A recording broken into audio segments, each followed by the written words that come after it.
Hello guys and welcome back again, and welcome back also to 1971 in this cool requested video. In this video I'm gonna make two requests in one video. The first request is, as you all know, it's the episode number 5 of turning a boring reliable engine to a tuner dream engine. And the second request is building a muscle car 427 or 428 cubic inch engine and make it rev and produce power as high as possible. So you see where this video is going. So let's start in the 1971 V90 degrees 8-cylinder cast iron block with 100 and let's start with 106 millimeters, and let's see, making it 7003. Yes, 7003, which is 428 cubic inches. Push rod system, push rod valves, sorry, and cast iron cylinder heads because it's 1971.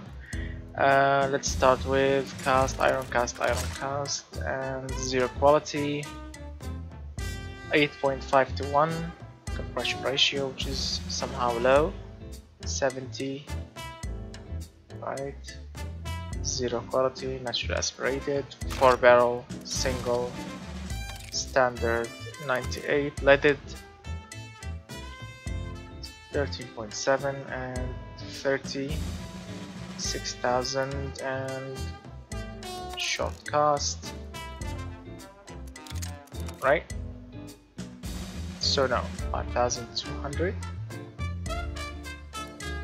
and we have some valve float.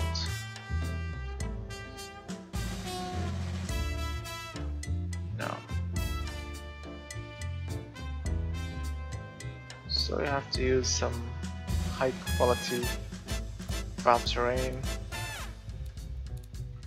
+2 again, or 3, right.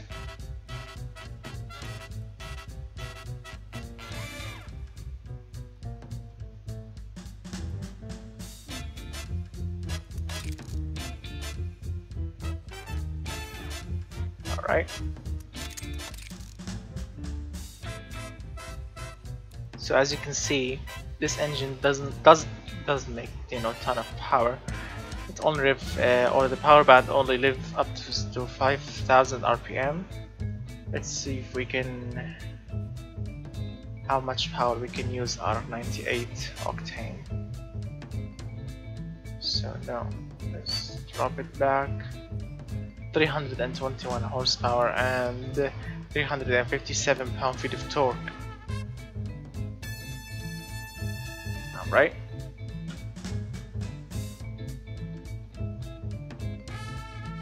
(9.1 to 1 compression ratio, 330 horsepower and 367 pound-feet of torque in 1971. Let's hear this 1970s legendary 7-liter engine.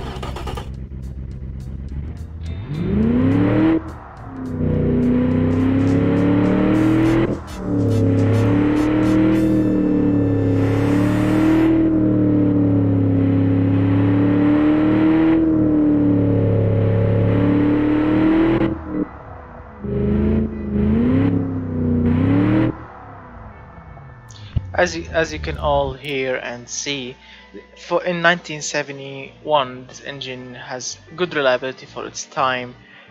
Fuel economy is not really great, but for a 7-liter engine with a single 4-barrel carburetor and 1971, it's good for its time.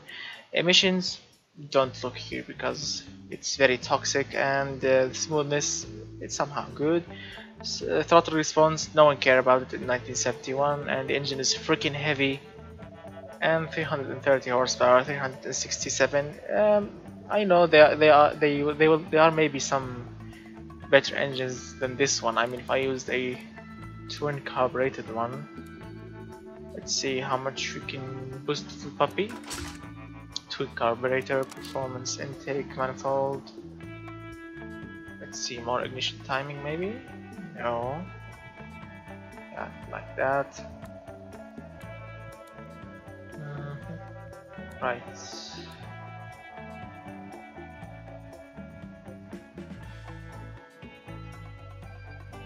So 9.4, 9.5 to 1 compression ratio. Alright, 400 pound-feet of torque, which is now better than before, and it has better reliability a little bit, I think. No, it has some worse reliability, and I don't care. The reliability got a little bit worse, and the throttle response is now a little bit worse. But look at the power: 358 and 400 pound-feet of torque, and the engine now looks better than before. So welcome to 1970.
As you all have heard it, the engine sound amazing. It sounds like a 1970s muscle car V8, especially from 3000 RPM up to 4000 and more.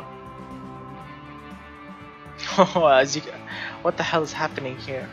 0 1 1 3 2 5 3 7 4 9 5 11 6.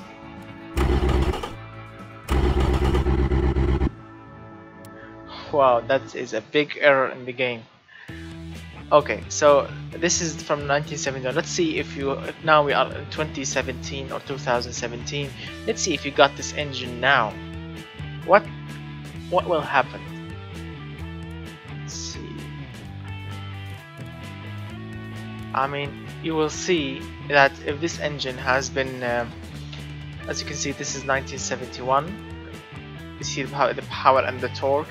Let's see if this engine has been produced today. What kind of difference in power and torque it will get?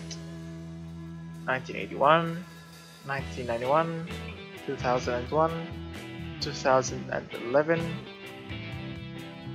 2017. So you already see the differences. Let's see, now you got this engine as a what do you call it, a crate engine from some engine makers. Look at the reliability also. Look at the technology, how advanced has got from 1971 to 2017. It used to be 47 points. Now it's 72.5 points. I didn't change anything. Same parts, only time has moved on with technology, and it has more fuel efficiency.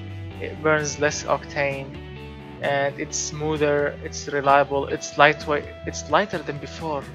It used to be 330 kilograms, now 273. That's a massive difference in weight, and it's still cast iron. I mean, we are not using aluminium or some fancy materials. Wow. Let's hear the modern crate engine of the same one from 1971.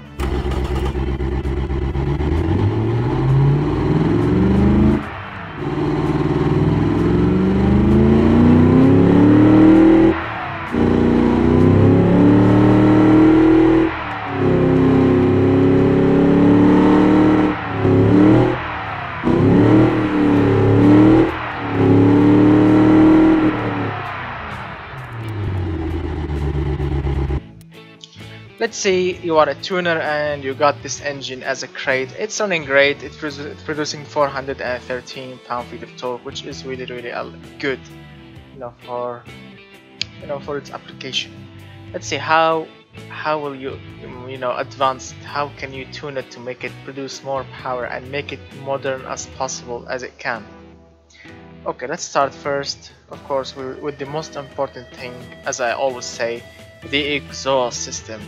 I mean, the stock exhaust system is always crap. I mean, the factory always, or the engineers always make it to make as little noise as possible and to make a back pressure for the engine so we can make a little bit more torque. Torque is good, but we like more power, okay? And we love some noise. I mean, I know this exhaust now on this engine is producing good noise, as you can see, as you can hear right now. The noise is good.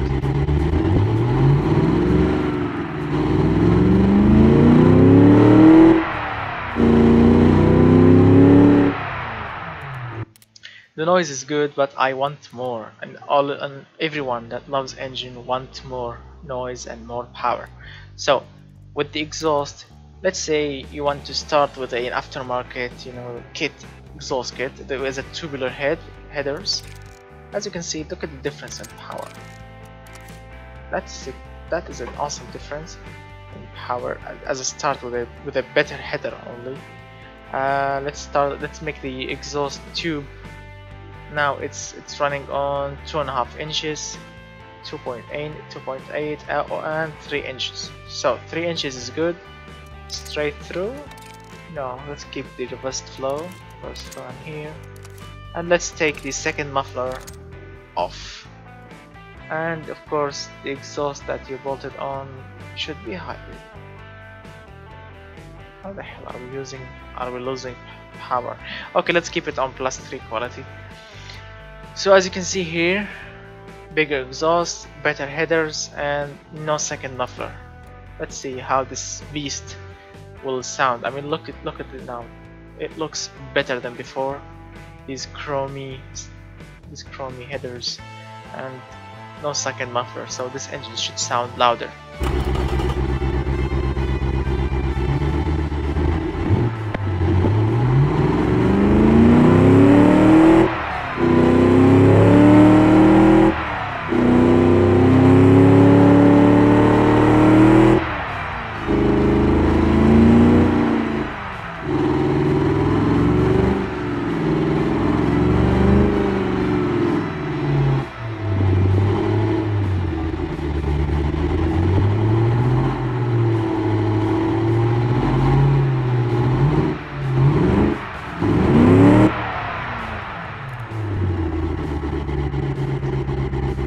So as you have heard, the engine sounds amazing now at high RPM, and the exhaust note is still the same at low RPM, but at high RPM the engine is screaming.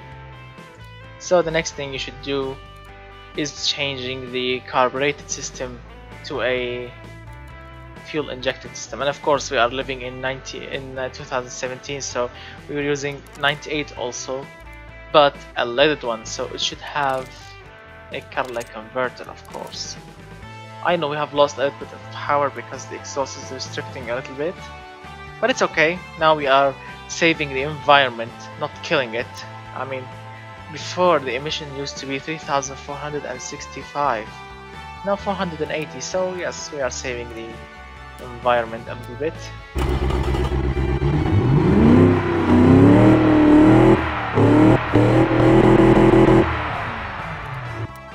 Saving the environment sometimes is good, sometimes, not always, because crappy engines like the previous ones, I know they are saving the environment, but they are killing us. So the next step, of course, is to changing the fuel system. There are many kits right now for the classic V8s from Holley or other manufacturers that can transform your carbureted engine to a fuel injected engines. So I'm not gonna use direct injection because you have to change the cylinder heads so they can support the injectors to the cylinder itself. So I'm gonna make a fuel injection with multi-point, which should really boost things up. Single, yes, performance, not racing. Look how this baby is looking. Now we have an intake manifold. Now we have fuel injectors, fuel rails, better spark plugs, a throttle body, airbox. Now we are using an ECU instead of a ignition box or whatever they call it, which is now better because the engine now is more fuel efficient and more reliable. Of course, fuel injection is more reliable than carburetors. So, and we are using better, much less fuel. I mean 90.4, and we are using 98. So you can play with the ignition timing. Let's see how efficient we can go. 413. Yes, that's. And we can use less fuel if we want, but we will lose power. So the next step is, of course, using a better camshaft. Let's see. Right. Better camshaft and raising the RPM a little bit because this engine can go up to 6,000.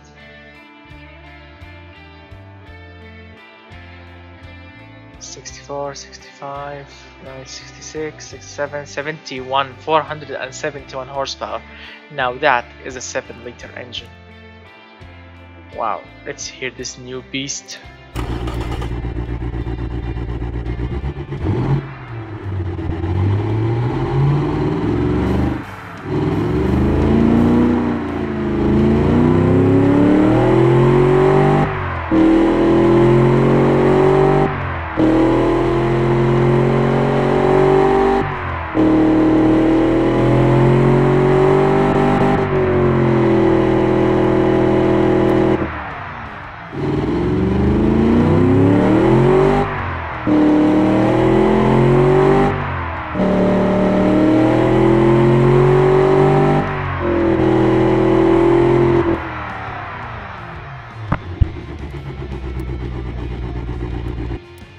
Wow, look at the massive difference from going from carburetor to a fuel injected engine. Wow, 471 horsepower.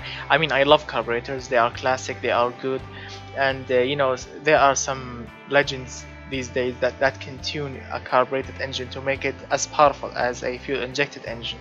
But you know, fuel injection is more reliable, and you know, it's more controllable because you're using computers and you know, a fuel, what do you call it, a fuel map or an injection map, so you can control the engine and you can install sensors on it, so the ECU can monitor everything. It's what's going on in the engine, you know, knocking and air fuel ratio and everything. So yes, it's modern, it's complex, but it's good. So the next step, of course, is to tear down the engine itself, because yes, it's time to tear this engine down.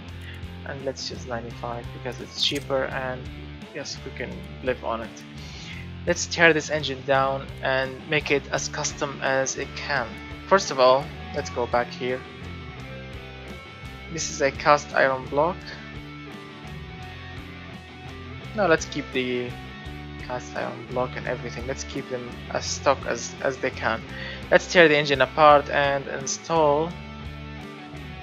Let's install a billet steel crankshaft, lightweight titanium, connecting rods, and lightweight forged pistons with plus 10 quality, because they are, especially the titanium ones, they are extremely expensive, but they are super custom. And let's use higher compression ratio. Let's use 98 again.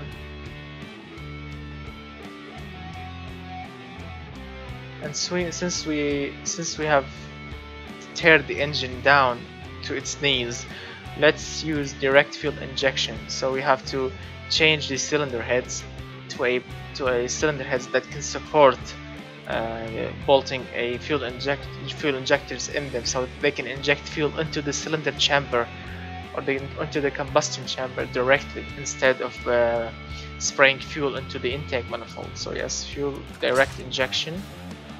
There are many machine shops these days, especially in the United States, that can take your old cylinder head that needs an intake manifold and supports EFI, and they can, I don't know, use a CNC machine or something, so they can drill holes in it, so it can support direct fuel injection. I think I saw it in a program before. So since we are using a direct fuel injection, let's use a super high compression ratio, so 12.0 to 1, and a better camshaft. But first let's raise the RPM. Let's see how high we can go. Plus 10 quality. Let's go with the highest.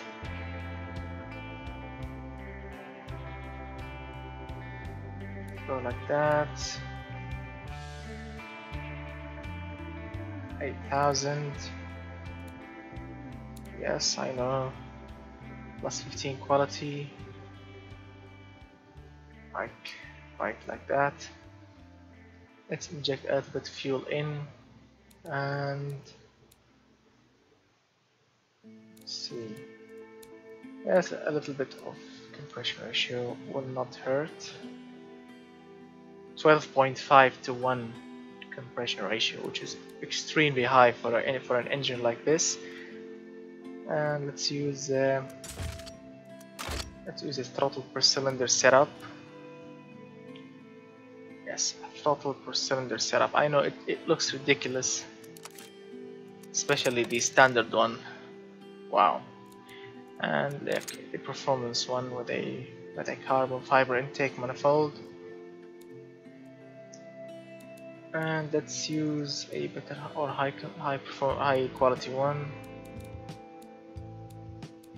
Well, since this one is plus 15, I'm gonna use a plus 15 injectors and throttle body and everything.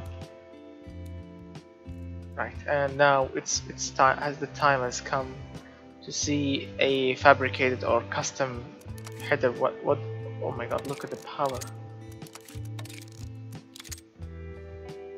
Let's see. Let's say if you went to a custom fabricator, a legendary fabricator, and he will make you a racing tubular headers. Look at the difference, 581 horsepower. Straight through. Look at the muffler. The muffler is killing the engine, so straight through. A bigger tube. Higher quality one, because this is a custom fabricated one. 616 horsepower, my friends. Switching from a carburetor to a direct injection. Custom racing headers with custom racing exhaust. Billet steel crankshaft. Titanium connecting rods. Lightweight forged pistons. Look at the reliability, my friend. The engine will live forever. It's lightweight. It will live forever. It has good fuel economy, for a 7-liter engine. 616 horsepower. So this is hypercar territory here, or a supercar territory. Let's hear this beast fire for its first time with the new parts. Whoa!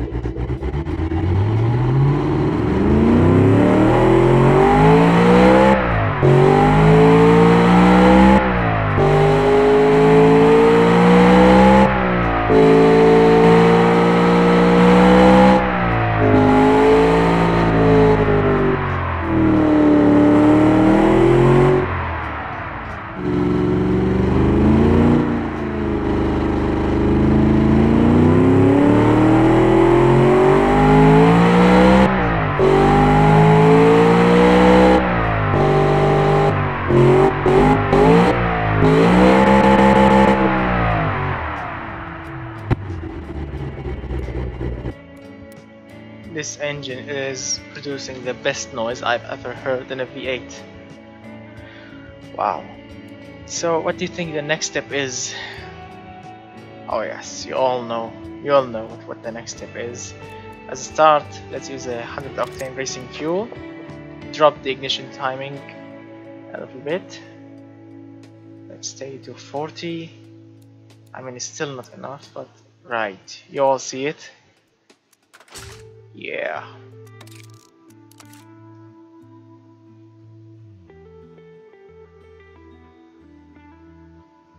(13 psi plus 10 quality). Yes, amazing. So let's put a custom turbo on this beast.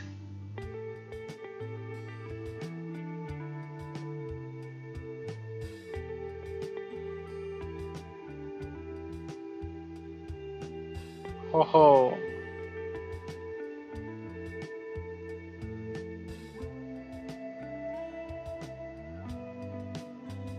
(900 horsepower).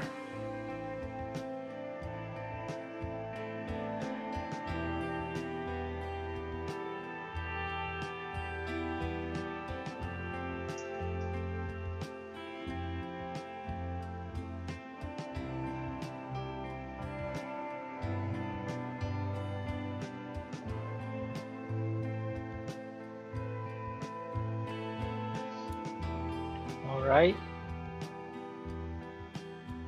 Let's inject more fuel in. I mean, I want to tune this engine to run on 98. So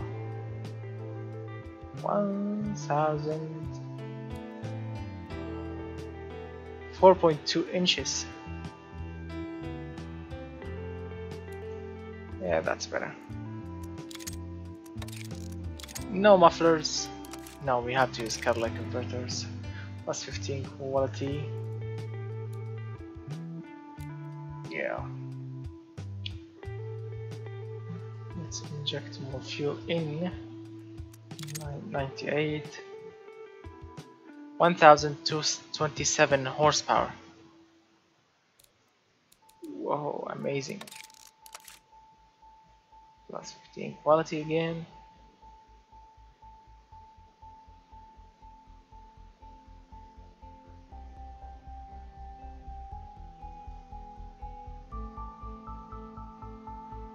Right, 1040 horsepower.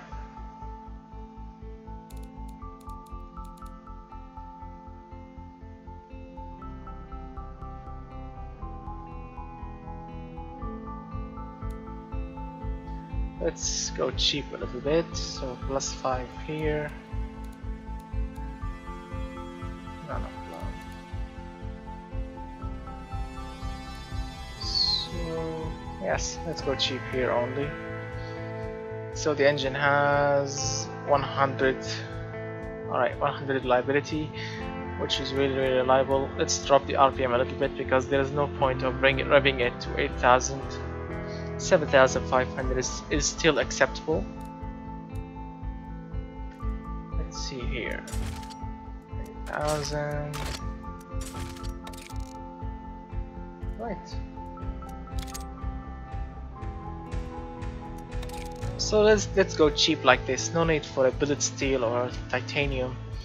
Forged steel crankshaft will work great. Lightweight forged connecting rods will work also great. Lightweight forged will work perfectly. So yes. So as you can see, this engine now looks beast, a little beast or a monstrosity beast, 7 liter monster, no mufflers, with turbochargers.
So as you have heard, the engine is making ton of power, and it's reliable. It's super reliable actually.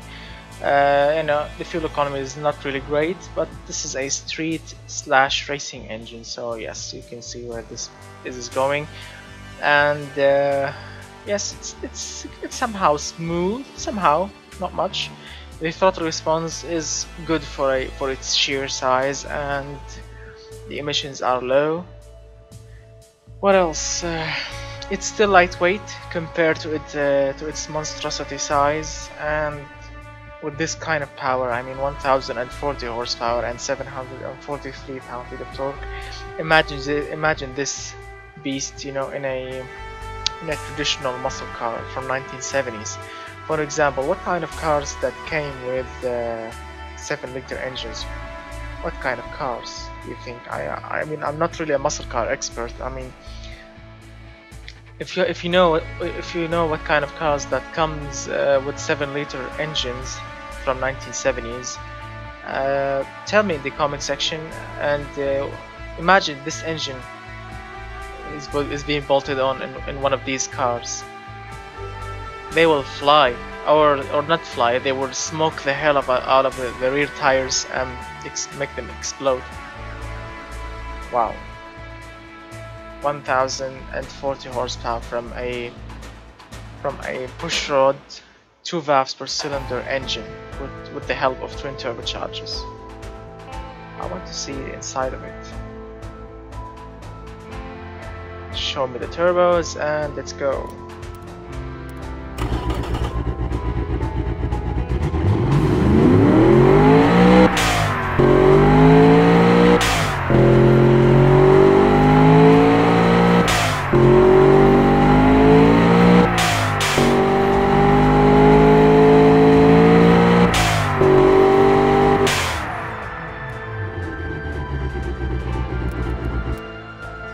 Wow.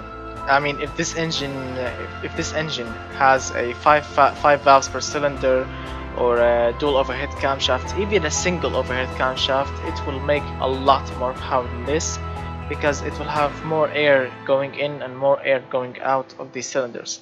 But we have to work with what we have, which is 2 valves per cylinder pushrod style valve cylinder system.